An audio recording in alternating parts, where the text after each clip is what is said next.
Rose பக்கம் கொண்டு வந்துடணும், ப்ளூ பக்கம் கொண்டு வந்துடணும். இந்த ரெண்டும் சேர்ந்து இருக்கணும். இதை வச்சுட்டு தான் நீங்கள் வந்து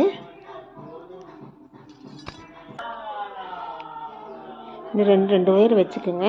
இது வந்து ஒரே மாதிரி சரிசமமாக இருக்கும். இப்போ இந்த ரோஸ் கலர் ஒயரை அந்த பக்கம் கொண்டு போய் இந்த ப்ளூ கலர் நடுவில், ப்ளூ கலர் தெரியுது உங்களுக்கு, இந்த ரெண்டுக்கு நடுவில் மேலே எடுங்க. இப்படி மேலே எடுத்து இந்த பக்கம் கொண்டு வாங்க. புரிஞ்சுதா? இது எடுத்துக்கோங்க. இப்போ இந்த ப்ளூ கலர் ஃபஸ்ட்டு ஒயர் எடுத்து பின்னாடி சைடு கொண்டு வாங்க. பின்னாடி சைடு கொண்டு வந்து இந்த ரோஸோட ரெண்டு பக்கம் நடுவில் வச்சு இந்த பக்கம் கொண்டு வந்து ப்ளூவோடு பிடிச்சிக்குங்க. பிடிச்சிட்டிங்களா?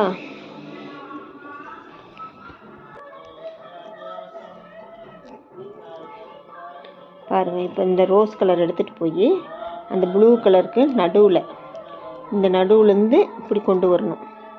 இப்படி கொண்டு வந்து இந்த ரோஸில் பிடிச்சிக்கணும்.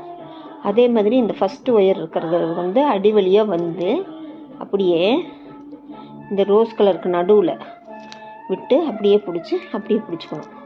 இப்படியே போட்டுகிட்டே இருந்தீங்கன்னா உங்களுக்கு டாட்டாக பார்க்குறக்கு அழகாக இருக்கும் கூட.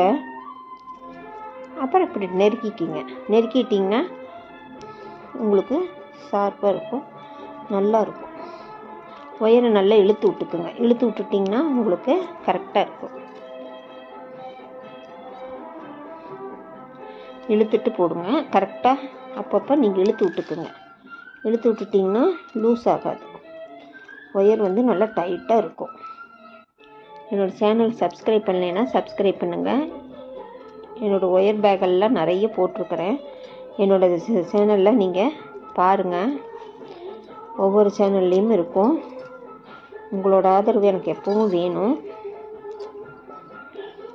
பார்த்துட்டு எப்படி இருக்குன்னு சொல்லி, இந்த கைப்பிடி எப்படி இருக்குன்னு எனக்கு கமெண்ட் பண்ணுங்கள். பிடிச்சிருந்தா லைக் பண்ணுங்கள்.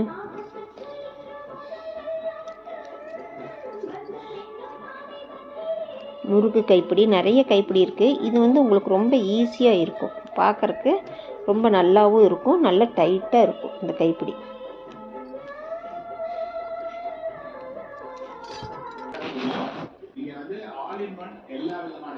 இப்போ பாருங்கள், ஒயர் நல்லா போட்டாச்சு. இது அப்படியே சொருக வேண்டியதுதான்.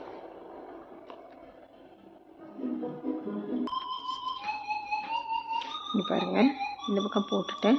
இனி இதை வந்து ஒரு ஒயர் எடுத்து கட்டிட்டு நம்ம அப்படியே போட்டுக்க வேண்டியதுதான். சூப்பராக இருக்கும்.